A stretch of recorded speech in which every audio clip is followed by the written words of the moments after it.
Today, I am greeted with one of the greatest blokes, personality, friends, and icons of sport in Melbourne, if not Australia. He's played 300 games for Geelong. He was a host of the show on the World of Sport on Channel 7.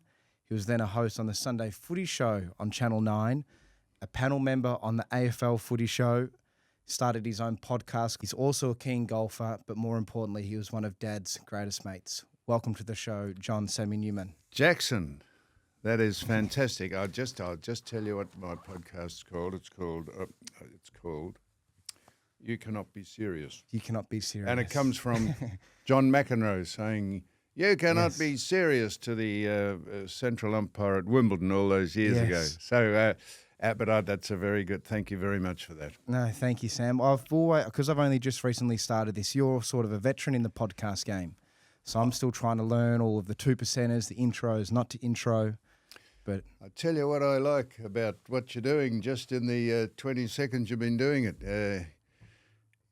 Unless you're looking at some notes I can't see, you got no notes. Unless you're going to, I don't care if you are, but to not have a sheet of notes in front of you, I hope you might have something on your laptop over there. I try and do all the research before. Kai is very good with it as well. She does most of the research. I'll tell you what you've learned that most people don't. You ask a question, you listen to what the person answers, and then you might go from there. Yes. Other people have a list of questions, and they have no intention of listening to the answer. No. They just want to get through them because...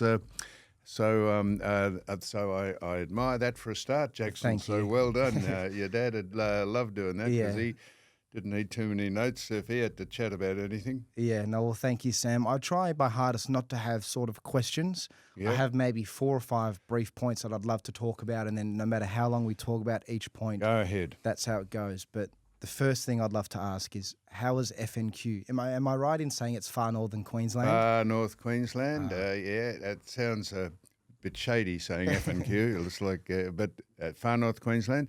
When I finished in the media, I took a boat up with a world champion woman called Sue Stanley, who's a 3-time world aerobic champion, and I have a boat. We took the boat out of Port Phillip Bay up to far north Queensland, up to Airlie Beach, on our own, which was an absolute experience. So that's pretty hairy doing that, particularly just the two of you.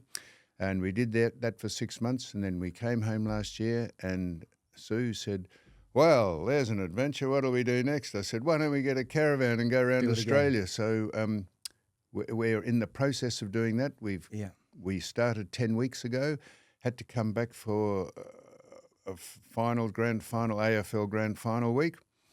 And very fortunate because you asked me while I was up on the caravan up at Cape Howe or Cape up at Cooktown, I think, and I said, well, I'm not here, mate, but when I get back, and then we're off the day after the grand final, up north, turn left up at the top and come back through the West Australia, the West Coast, and back maybe before Christmas. Wow. And why did you choose to sort of do this as your next adventure? Well, that's a good question. So we absolutely, it was a life-changing experience to go on the boat and live on the boat and go up some of the most magnificent scenery and waters in the world, up in the Whitsundays. And we came back and we said, well, what do we do next? So we thought, well, we'll get a caravan and go and have a look at the country we live in. Seeing as haven't seen all the country we live in, not the places we've been anyhow. It's an extraordinary place. Fishing? Do you do much fishing when you're there? I like going out fishing. I'm no good at it. I'm one of those, I have a principle about all those sort of things. Yeah. If at first you don't succeed, give it away. And when did you first... Which is completely opposite to your old man. No, well, Dad was somebody that tried absolutely everything. And that's right. He sort of never gave up on anything. No, that's what I say. But one of my earliest memories I've actually got with you and Dad was last year when we came down to your podcast studio and I was with my Park Heath. And it might actually, it was in 2023. And we came down and we watched you and Dad play. Was it at St Andrews Golf Course? No, it was at Cape Shank. No, it was at the it was at the National Golf Club, the old course. And we had Sorry, you can stretch your legs out if you want. No, that was a fantastic day that we were going to do something concerned with playing golf or doing something even before the golf shows were on Fox now. But anyhow, that was a very memorable day, and so we filmed all that, and I think it was just after some controversial thing that had happened to him, and he was fantastic. And I don't know what it was, but because you'd known him in the 90s as well, then into the 2000s, and then even after that as well. Do you remember where you first... So, Jackson, I was driving down here, and I thought, if you asked me when I first met Shane Warne, I was trying to think where it was. I have a feeling, unless you know, I have a feeling he came into the... So we started the Footy show in 1994, which would make it... I've probably known him for... That would be 30 years. Well, 30 years. I've got a feeling he came into the Footy show, or we were at a function. Yeah. And would have that been through Kerry Packer as well if it was with Channel 9? I honestly can't remember, but I'll tell you what I do remember, Jackson. I've met hell of a lot of people, and they say hello, and they, when I met Shane, I honestly remember this. When I met Shane, he shook you in the hand. He looked almost through the back of your brain, through your eyes. Yeah. He was engaged with the people he spoke to, and that's the one thing. Sorry, Kai, do you have some tissues? No, I don't. You get. Sorry, Sam. No, that's all right. So the one thing I remember is he's absolutely engaged with people. He must have met 100 times more people than I've ever met. But the times I saw him and was with him when he was speaking to the rank and file, he was engaged with them. He didn't. He gave them his attention, and he certainly did that with me. And that's the one thing I remember about him is his absolute interest in who you are, or what you were doing at the time, and then he'd move on and he'd have that same chat with other people. Yeah. But that's a lasting memory of your father. Yeah, so he was extremely present, and that's one thing that's always in common with everybody that I've spoken to about Dad, or even that I've met. There's even been people that didn't really necessarily know Dad personally, but when they've met him, whether it be in the smokers at Crown or at the petrol station or at the Mahogany Room, like wherever it was, he was always himself. He was always really present. He really cared about you. And that's just one thing that I do miss the most, if I could be honest. It's the one thing I do. Mark Howard explained it perfectly, and he called it like the glow effect, because he would be in the commentary box and following Dad around the cricket. Yeah. He said he'd see people that after Dad had come into contact with their face, they just had that glow. That is absolutely right. He was a similar. Eddie Maguire has a similar presence. Eddie Maguire is a star, and I know he gets knocked a lot but he is, when he engages in a conversation with someone, and he walks away or it's over, you can see people resonate with the person, and they did that with Shane, absolutely. He had an aura, a magnetism. He had charisma. I say the 4 most important things in life, I made this up, in this order: money, power, sex, and charisma. It's important.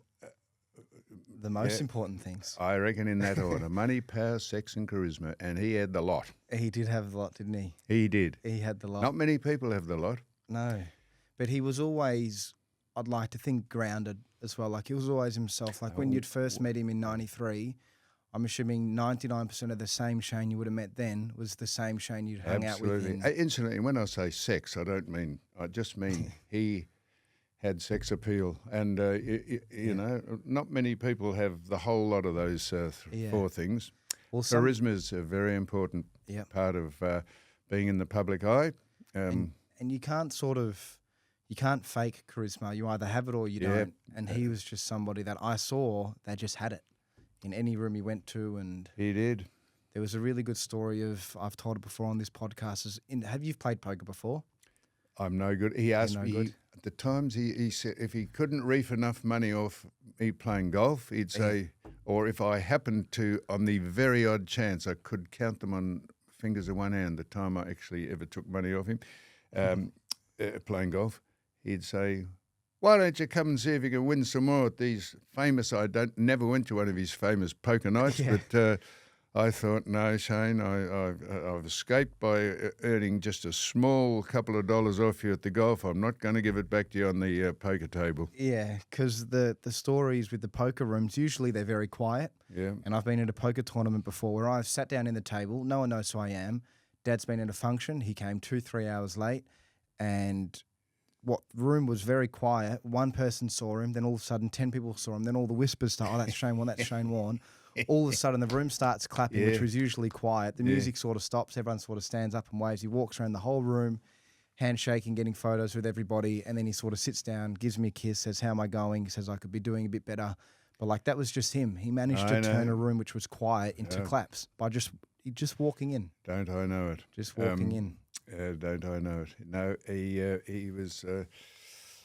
was extraordinary like that. When you mentioned that, I was going to say something to absolutely heighten that point, but I'll think about it. I can't remember what it was. That's okay. Yeah. We'll talk about some funny stories with you and him playing golf. You mentioned you only on a handful of times beat him. Yeah. Was that sort of a rivalry you'd had since when you first met in '93? Oh, I know what I was going to say. So when I met him, I'm quite outgoing. I mean, I'm full of. You've got the charisma. You've got the fire as well. You've got all four. I don't know if I've got all four, but I like to. Energetically speak to people, and I sort of tongue in cheek send them up a bit. And I said, "So you play golf, do you?" And he said, "Yes, Sammy, I do." I said, "You any good at it?" And he said, "No, not really." You know, talking himself down. He said, "Why don't we go and play one day?" And that's how that all started. He introduced me to. We went on trips to New Zealand playing golf with all the top cricketers in the world that would come over, and I got on with all his friends, and we had some. In the end, the golf, believe it or not, was almost incidental to me. It was the times we had, and he'd beat the living suitcase out of me at the game. And if it got, whenever this is legendary. Whenever he had to play a shot or sink a putt to either win or save himself. We used to play. I don't want to look as though we're squillionaires playing for money, but to me, we played for what I consider a fair bit of money. Yeah, and it never fazed him at all because he had this such a belief that he doesn't know. With such he was a belief, never going to lose. It never. And I remember we were playing at Kingston Heath one day. Who were we playing with? I reckon I was playing, for some reason, I think it was Ian Botham. Yep. Can't remember the other person. Aussie or English? Was he Australian or English, the other person? No, he was Australian. Might have been Dimmer. Dimmer, okay. I don't want. Anyhow, so we're coming down the last hole at Kingston Heath, and we have pressed on the I'm up. I would say a fair bit of money. Yeah. I don't know what you call a fair bit of money, but anyhow, he's about to do the double or nothing. He on the said, last "Yeah." hole. I said, "So the game's over." Or he said, "Now the game's over, Sam." He said, "You're two up with one to play." He said, and I teed the ball up, and I said, "Is that?" And he said, "No, cool, I'm pressing you. What did I have to say that? Did I?" I said, "Oh well, I just would like to know before I drove the ball into the trees out of nervousness." Shane, He said, "No, of course I'm pressing." So anyhow, we get to the last green, and I'm on for two, and he's on for two, and I was further away, so I putted twice and got in for 4. He had to put a putt in. I know I know what I'm going to say. He had to put a putt in. I reckon it was 25 feet, and it was a very tricky read, and it was downhill. And I thought, I can't believe this. I'm about to actually load up on the great Shane Warne. And, of course, you know what happened? He sunk it. He put it in for 3, all square, no money changed hands. And I said, I Good just handshake, said good game. No, I did. I said, that is... Bullshit. I said that is. I said that's extraordinary, mate. Yeah. And he did that time and time again. Yeah. I know that sounds pretty innocuous, that story, but that was stories. he.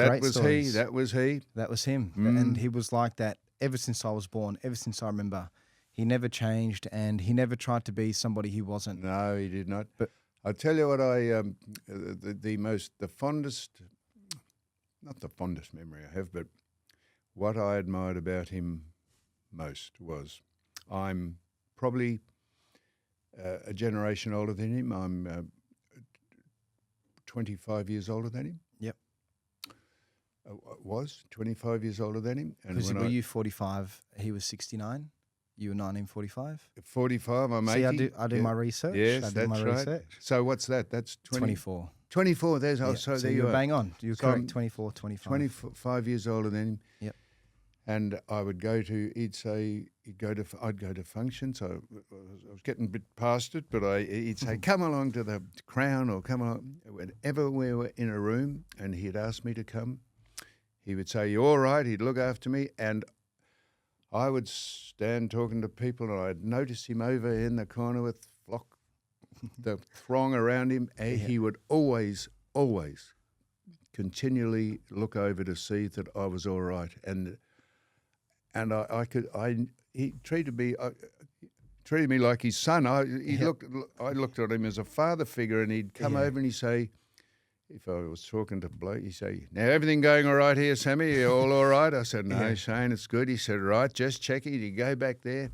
And I was always aware of his presence, that he was just keeping an eye on people not hassling me or giving me a hard time. Yeah. And that's what I absolutely remember about him. Well, that's one thing me, my sisters and mum and friends can all 100% agree on, was how safe we felt when we were with him. How safe, how much we knew whatever situation we were in, it was going to be okay. Like, he just had that presence that you just felt like invincible. You felt like Superman.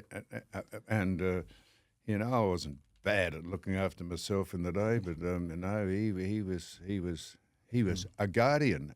He looked at me as I was one of his subjects, and he looked over me. He did. Yeah.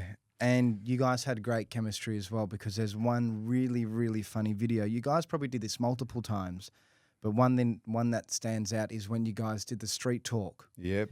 And the lady that you guys were talking to thought you were Shane Warne. And I just thought that was so funny, because the way you two were just talking to this person. We did a lot of those on the when the iPhones came in, and on the golf course. If he was about to play a shot, I'd interview him before he played it. I said, "This is a tough shot, Shane." He'd say, "Go away, leave me alone." I'd say, "No, mate," and we had a lot of fun doing all that. So he was up for anything, and you couldn't put him off. He said, "Do whatever you like." He said, "But don't touch me." He said, "Don't touch me, or if you can stand wherever you like, you can talk." He said, "But don't touch me or get him away when I'm playing a golf shot." So anyhow, the reverse psychology didn't work. We ended up saying, "No, that's not going to work." So we just played the game out should be played. That's how it should be played. But you two, one thing as well you've got in common is cars. Now, I would like to think Dad was quite a capable driver. I've been with him in lots of different cars, in lots of different places, doing lots of different speeds, and I thought he was a capable driver. You're also the same, if not a better driver than Dad. But driving, there's a really good video of when you're driving around the Black Spur. And that was the first, I'm not sure if it's the first time or the second time that he'd driven you around it. Yep. But you're holding the camera and you're sort of looking at the camera, and Dad with no fear and 100% belief and confidence that he was going to nail every hairpin corner, going 150 k's around the corners. We're going up to the cathedral to play golf. David Evans's golf course. Yep. Of course, David asked Shane to go up every other week because the great Shane Warne was playing there and people would flock and join membership. Anyhow, he said to me, he said, we sometimes we'd get the helicopter up there. Ooh. Yep. From Crown? Is that where it'd be? Yeah, from Crown. And he said, I'll drive you up. He said, no, what car were we in? We were in Was it the GLC? Is that a Mercedes? Yeah, Mercedes GLC. It was in a Mercedes. Yeah, was it the black and gold? It was sort the of black rims? Mercedes. Yeah. My brain got scrambled after about the first half hour of the trip. Well, he used to every 12 months get a new car. He would hand it in and get a newer one. So I'm trying to remember what year it was, but I reckon it was just before COVID. So that's why I'm having trouble remembering, because he had more. He'd drive in a different car every other day. Yeah. And so we started off, and we get up to up the Maroondah Highway, and we get onto the Black Spur. I don't know if anyone's ever driven over the Black Spur, but it was started to drizzle, and there is a speed limit of I think 50k. You cannot drive the thing any quicker. It is physically impossible to drive the car around the bends and up the hills any quicker than 50k. If you did, yeah. I started to film this. He drove it round there at 70. I shouldn't say this. 70 and 80. Doesn't matter now. It doesn't matter. They can't give him a ticket now. They can't give him a ticket. They can't. Can't take his license from him. By the time I was a physical and mental wreck, by the time, I think it was his strategy, by the time we got to the cathedral, after about the first 6 holes we played, I hadn't struck a blow in anger. I had lost 3 balls. I was still thinking of the trip through the Black Spur. And when we finished, he said, all right, well, we'll go home. I said, could we not go through the Black Spur on the way home? He said, no, mate, we'll go through the normal ways. So there's my second mistake. He said, these are pretty powerful cars. I'm going to say this because it doesn't matter. And so he said, so we ramped the car up, and he got it up to 200. And he said, now look at this. And he put the foot down. There was no cars on the road. We got it up to about 240, I reckon, just on. And I said, Shane, do you not fear that there might be a speed camera or a speed trap or some police coming the other way that would put the gun on you? No, mate, he said, it's everything's all right. I just wanted to show you how quickly it would go. And I said, I know how quickly they go, Shane. You don't have to show me. So that was another memorable trip on the way home. If I wasn't shaken, not stirred, if I wasn't shaken on the way up, he finished it off on the way back. Yeah. And the thing with cars with Dad, what a good story, is that was me multiple times, but there was not for a single second did I ever have the thought, am I in danger? No. Like Dad, every single time, even if he was going fast, slow, around the corners, whatever, I still felt really safe. Like I had such belief and confidence in him, because I would look at him and he was still so composed. He had his poker face. He had both hands on the steering wheel. He was concentrating. He was so focused. I want to see if you one day somewhere, maybe on a racetrack, can get a car up to 240, 250k and light a cigarette while you're doing it. Yeah. He could just music blaring as well. Was there? Reach over, just take a durry out of it and light it, and while one of the great memories that he got me into a lot of places, and he said, I never asked him to do this, but he said, I'm going to the President's Cup. He said, do you want this when it was played here at Royal 2019. Melbourne? Yep. 2019. Was the most recent one? Yeah. Yeah, when Tiger was here as well. Yeah. We saw Tiger that trip. And Dad, I was like, that's Tiger Woods. Dad's gone, no. And I've gone, yeah, that's Tiger. He's gone, oh, Tiger. He turned around and was like, hey, Shane, Warne, in his American accent. So he said to me, do you want to come to the President's Cup? I said, yeah. I said, yeah. He said, no. He said, I'll get in under the ropes. He said, we'll walk around with the groups. Yeah. I said, will we, Shane? He said, so we get to the President's Cup. He drove me there from his house. That was another memorable experience through the streets of Brighton. Yeah. He parked we get in, and he said he had spoke to a couple of people who were running the thing, and We got in. We followed Tiger Woods. We walked. I could have been his caddy. We were next to him, and I filmed most of this. And the great tragedy, I left my phone a couple of years later about a year later. I left it on the top of my car and drove off. Oh no! And it got smashed beyond repair. I had all that footage on that's gone. But we walked around. I listened to the caddy telling Tiger what club to use, what club, how many yards. Absolutely, and Shane's. We're right beside him. We're walking up the fairways, and people are yelling out.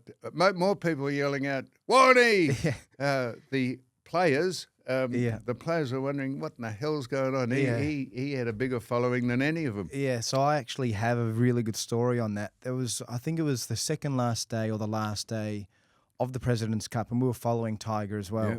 And I've got a video, I think it was on the 15th or 16th hole, where there's a big open fairway and then it goes quite narrow to the next hole. As soon as Tiger came around, everybody was clapping him. But then as soon as about 10 metres behind him, everybody saw Dad and the camera went on Dad. The crowd erupted. They did. Tiger was concentrated, didn't turn around. But then he came up to Dad in between the hole and after. He's like, I've been all around the world. I've played golf everywhere. I've played with everybody. But I've never played with somebody that got the reception like you have in their own country. No. And it was just amazing to see all these people at a golf tournament cheering on arguably the greatest of all time, Tiger Woods, and them cheering for Dad. It's just even emotional talking about it. You think, what a presence. So I know what I was going to say to you that you said about his popularity. I've said this plenty of times. When he passed away, I got interviewed about it. I seemed to be the spokesman for Shane, but I just didn't want any of that. But people said, you know him very well. You're one of his closest friends ever, Sammy, so thank you for doing that as well. No, and the panel at the State Memorial. I said if they'd ever played cricket in America, he would be among one of the biggest pop stars or personalities in the world, because he's got 3/4 of the world covered with all the countries that play cricket who just revere him and respect it and admire him. Yep. China doesn't play a lot of cricket, and America doesn't. If America had embraced cricket, he would be as big as any person on the planet. Yep. And but he was anyhow. Yeah. And so he got me. He said, "Do you like Ed Sheeran?" And I said, well, "What does Ed Sheeran do?" I said, I knew what Ed Sheeran did. He said he sings. He said, and he's sold out. He said, "Do you want to come to his concert?" And backstage, I said, "No." And I didn't like to. I didn't like to just follow him shade round. And I said, "No, mate." I said, "I appreciate that." Then someone else came out and he said, "What about coming to this?" I think was it Elton Coldplay or Elton John? Maybe up at Bruce Springsteen, Mick Jagger. He had all of them. He had all of them. There was they did a concert up at Hanging Rock. Oh no! He said, "Do you want to go up to Hanging Rock?" I said, "No, not really, mate." He said, "Come on." I said, "No, you go up to Hanging Rock." He would ask me. I don't know why he'd ask me. Yeah. I think because we had a very good repartee. I used to take the urine out of him, and he did with me. He liked that. He liked someone. He liked trading wits with people. I think as well that he liked. I think as well with you, he just felt really safe around you as well. In what he was talking to you about, he knew he could trust you because he was big on trust and loyalty. Trust, and he knew whatever he told you would be with you, and he could trust you. You had a lot in common, obviously, with cars and golf, and you sort of were a bit like. You both had sort of your own opinions, and you both sort of stuck to it. And I think you both we really had very similar opinions about politics and the world we live in and what's going on.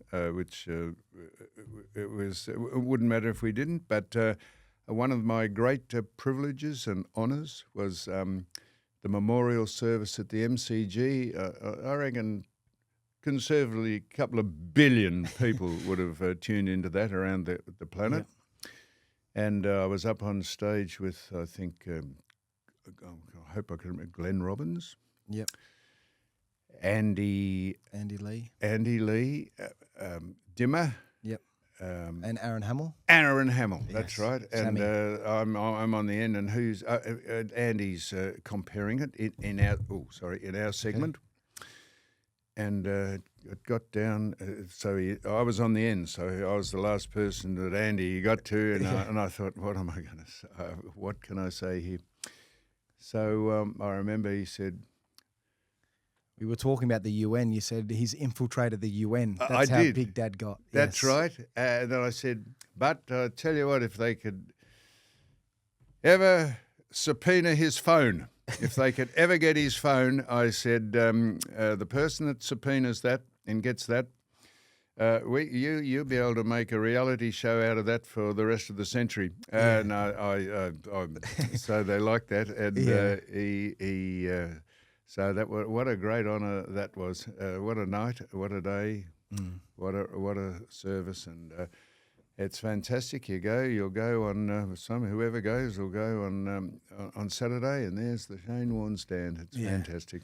Would have you ever thought when you'd first met him to sort of after he had passed that he would have a stand that big at the MCG? Because I was there last week and it is so much bigger than the Ponsford stand, the MCC stand. It's just huge. And especially at night time when it's lit up, it looks very, very special. It does. When I first met your dad, you can't imagine you can't imagine the journey through having a genuine friend. No, I don't want to claim him any more than anyone else because he had some. But he was, a genuine, loyal person, and I had many very humorous conversations with him, and he was very cheeky, and he was good. Yeah. He was fantastic. What about in London? I remember when I had Eddie on the show, he was doing a footy show in London. Yes. And he asked Dad, can you do some logistics or come on the show? And Dad went on the show London. Do you remember that show? Absolutely. We went, I think it was at Drury Lane. I'm not sure. Yeah. Eddie had wanted to take the footy show to England, London. Yeah. And Eddie said he would, Channel 9 said, it costs a lot of money. I don't think it'll work very much. We haven't got any sponsors to send you lot over. Yeah. And Eddie had a platinum Amex. He put it on the table of Ian Johnson, the late Ian Johnson, and he said, I will underwrite it. He said, there's my Amex. He said, we're going to London. So Eddie tells me he or a person on his behalf rang the manager at the Drury Lane. Yep. And he said, we want to book the theatre for in one of the days in this certain bracket of weeks. Yeah. And the bloke said, who are you? He said, we're from Australia, from Australian Rules Football, the AFL. And the bloke said, yeah, what? What do you want to do? He said, He said, mate, you can't book the theatre. This is for this is a serious theatre. He said, we have all the top people. He said, and if you pay a deposit, you don't get it back. If you don't get anyone to come, that's it. And the bloke said, and Eddie through or indirectly said, we will get people to come. He said, can we book? And the bloke said, all right. They put the tickets on the footy show or advertised it, and the agent over in London advertised that the AFL footy show was coming to Drury Lane. I think it was Drury Lane. And the tickets sold out in 5 minutes. Wow. And the bloke said, holy shit, he said, what's happened? Who are you? Yeah. And Eddie said, he said, we've never sold that out that quick ever. He said, wow. You couldn't come over for a extended season. You couldn't do a 3-week run, could you? And, special. And so one of the hooks was we will be having Shane on, and we had Jerry Halliwell, I think it's her name, from the Spice Girls. Yep. And we had... was Danny Minogue or someone on it? Danny Minogue, she was. And I think Ian Botham was on. Beefy, but your dad was probably sold the tickets. And there was when we walked out on stage, the 4 stories and the balcony, and there was the sea of expat footy fans with all the jumpers on it. The bloke who ran the Drury Lane could not believe it. He said, I've never seen a place sell out so quickly and so enthusiastically. And that was mainly due, I think Ed said, and the great Shane Warne will be here. And so he was an absolutely significant part of selling the joint. He said, the bloke said, we've never sold out that quickly ever for any concert ever. Wow. And I think that just shows how invested Dad was with the AFL. Yep. Like he loved AFL. He It loved was his St dream. Kilda. Yeah, it was his dream to be a St Kilda football player. Unfortunately, he got the letter on a random day saying your services are no longer required. And that's when he went to England and actually took up cricket. Yeah. But I think that's why he loved and wanted to help in any way he could in terms of AFL anywhere in the world. I've got a thing on my phone. I interviewed him about we were out at the capital. Yeah. And St Kilda had another bad week or a bad game. Yeah. And I said to him, I had the phone, I said, how's the Saints going, Shane? He said, I've got it. He said, whoever was the coach, he said, I can't remember who the coach was. Maybe the present coach. Ross? Ross. He said, Ross. He said, for heaven's sake. And he gave an address down the phone. He said, he said, do something about it. He said, I can't concentrate on my life. Yeah. And I still have it on the phone. Yeah. And just an impromptu thing. He said, what are you doing on the phone? I said, how's the Saints going? He said, let me tell you. He said, no, he was. Yeah. I had Andrew Bassett on the podcast, who's president of the Saints. And he said one thing he missed about Dad was his text messages after the St Kilda game, sometimes positive, sometimes negative, because he was invested with the club that he wanted to either help out or do anything he could, get people there. He loved AFL. Ah, dear me. It's every Boxing Day and we do the health checks, heart checks and... so I've often say this to Jackson, we only have one thing in life. We only have memories, if you think about it. You don't have the present. That's us here. So, the present, we have that. We don't have the future because it hasn't happened yet. So the only thing you have in memory is I have great memories of plenty of people, but no fonder memories of that man who genuinely was interested in your well-being, no matter, as I say, a different generation, and he was absolute loyal and genuine friend. And just to feel fortunate to be part of his existence, like everyone else. Don't want to claim any more important than anyone else, but just in my world, he was a significant person and I'm fairly well educated and, partially educated, but how to treat people and respect people. And if they don't respect you, he was good at telling people just to just watch themselves, not physically, but, what are you on about, mate? He said, you're just a dickhead. What are you talking about? Yeah. But not many people did that. Yeah. Well, they would do it tongue-in-cheek, trying to take a rise out of him, but he didn't tolerate fools easily, and neither he should have, because that's part of walking the walk, mate. No, well, thank you, Sam. And he was always somebody that stuck up for himself, like whether he was getting called fat, and he sort of deep down knew it was a joke and didn't take it very seriously, but he didn't matter if he was overweight or if he was fat or getting negative articles. He always would still go out on the cricket field and still perform. You've been very diplomatic. He's probably the vainest man.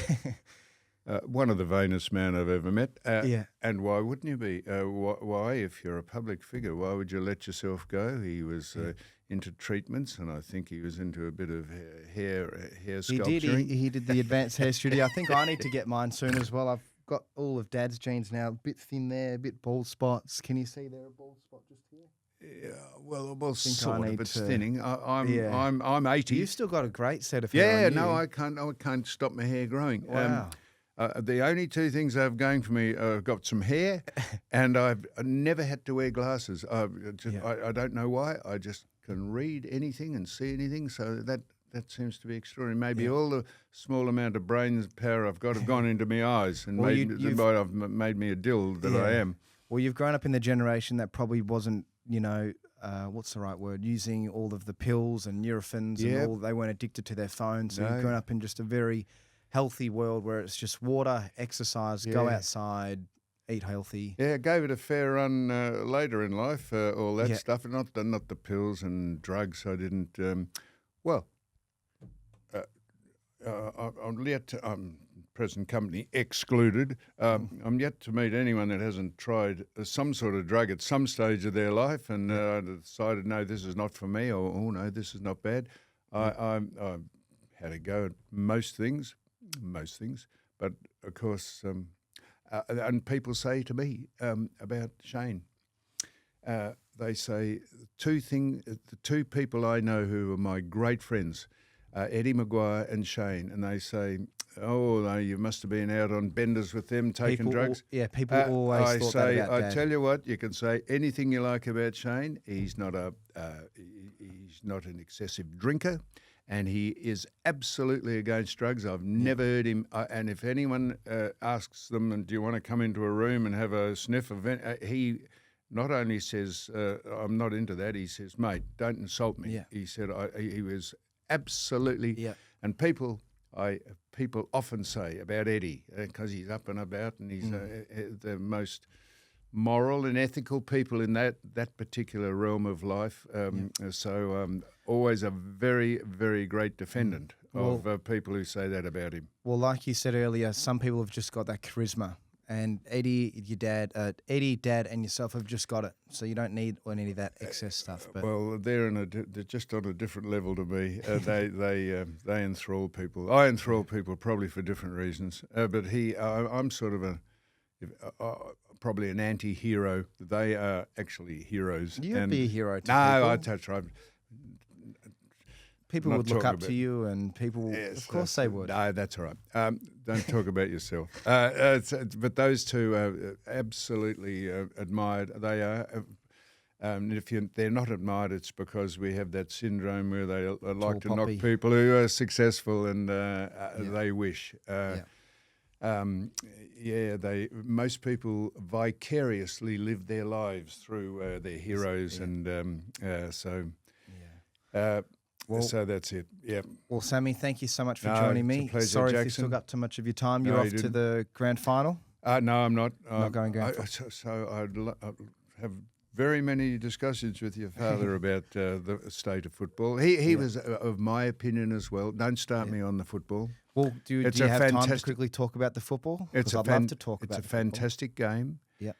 It is exciting when it's close. Yeah. Other than that, it is completely disintegrated from what this game should be. It is played badly. It's umpired badly. It's run badly. The standard as well is just so low. The standard of what the boys do, the players do, is great, but what they do is ridiculous. And the way it's played, it's taken all the fun out of going. Now, this is just my opinion. And the crowds go higher. The ratings go higher. No one gives a care less how the game's played, as long as their side wins. But if you just like to watch the game how it should be played and how it was played and umpired, so I choose not to go. I'm interested in it, but not to go and watch it. Well, when you see some of the players want to leave the club, do you think the players have got too much sort of power now? Like for some of the captains of the clubs to put their hand up and go. So I was at a function a couple of days ago called the Carbine Club. And I was with some of the heavy hitters because I was on Eddie's table, and they were talking about people who want to sign contracts and want to leave their club. And they said, "Oh yeah, if the player doesn't want to play, let him go." And can I say one thing before you say about the contracts? Dad always said it is such a joke that contracts are more than that sort of 2-3 years. The big mega deals, 5 years plus, it's insane. It should never be in sport. The incentive to be better is gone. The players get comfortable and they never try to be complacent. Spot on. And I said that to someone who said, "Oh, if a player doesn't want to stay at a club, let them go." I said, "What? Even though they've signed a contract? What is the point of committing yourself to play for 2 or 3 years at a club, whether you don't get on with the coach or said you have a bounden duty to honour the contract, and it's up to you to get on with the coach. The coach is not going to malign you or traduce you because he thinks there's an advantage in doing that. How about you become an employee of the club and see out your contract, and if you've signed a 10-year deal and it's worth $10 million, Well, you thought it was good at the time, stick with it. Exactly. And they say, oh, no, they say let them go if they don't want to play for the club. yeah. If you don't want to play for the club, what they'll do is find out that they're not going to get a game, they're not going to be cleared, and they might step to the plate and do something for the money that they've been given and the contract they've signed. How about you have a communication? How about you communicate with the person, sit them down, see if we can work this out? You've got it's the presence of a club starts at the top in the top office, and then it goes down to the playing arena. If the people who run the club can't work out and chat to and have a communication with the people who are dissatisfied with what's going on, that's getting to people to play for you, not in spite of you. And it's almost like even it's known to the public that when Dad was playing for Australia and a few other teams, he didn't get necessarily along with some of his players, or some of his coaches, but he still, on a deeper level, had the respect to at least still get along with them. I tell you what, I know very well that still talk. Sorry. I know very well. I know. I think Shane gravitated to me a little because I wasn't a cricket aficionado. I'd been to a few games. Didn't talk cricket to him. I think he actually enjoyed that without me busting his chops about. But I know he didn't get on, and he had a different, not great opinion of some people that he played with. But I tell you what, when he stepped onto the ground, he was for Australia, and he was for the club he played for, and he gave it his all, and and that's so you might have some differences and disagreements with people away from the arena. When you step onto the arena, you do what you're meant to do, and you give it your all for yourself, for the people you play with, and for the country. And it's sort of a scary time we live in now, where people actually can't find middle ground when they're just talking, because, and this is on sort of a separate note, but when you see what happened to Charlie Kirk, he was literally just debating people and trying to actually have a conversation with the opposite opinion. And when you see someone like that get assassinated for having a different opinion, like, that is just so sad. That is so, so sad. And we're actually lucky in Australia where there's no guns. Because if they had guns here, I don't want to think there'd be people that would get in Australia, but mate, if you want a gun, if you want to get a gun, if you are an antisocial person and you're a felon, you want to get a gun, you can get them easily, but they're not readily. Yeah, of course you can. How do you get one in Australia? No, but the criminals. Oh, right, yeah. No. Of course, black market. Oh, yes, absolutely. Yeah, like no, it's fantastic, our rule, that you can't just go in and buy a gun. Yeah. But if someone wants to get a gun, they'll get one. Of course. They'll find a way. For nefarious reasons. But that's right, Charlie Kirk would go to the Lion's Den, have a microphone, say, come and tell me what you disagree with, and people just can't cop it.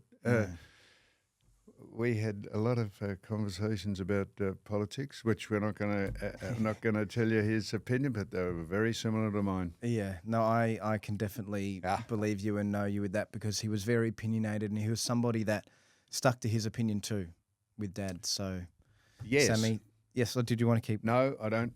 All good? No, mate. Thank you so much. It's great to reminisce again about a dear friend, and I know he was very proud of you and your sisters. Very proud of. He spoke a lot about the three of you. Well, in the many games of golf we played and times we were together. So well done. Oh, well, thank you, Sam, and thank you for coming.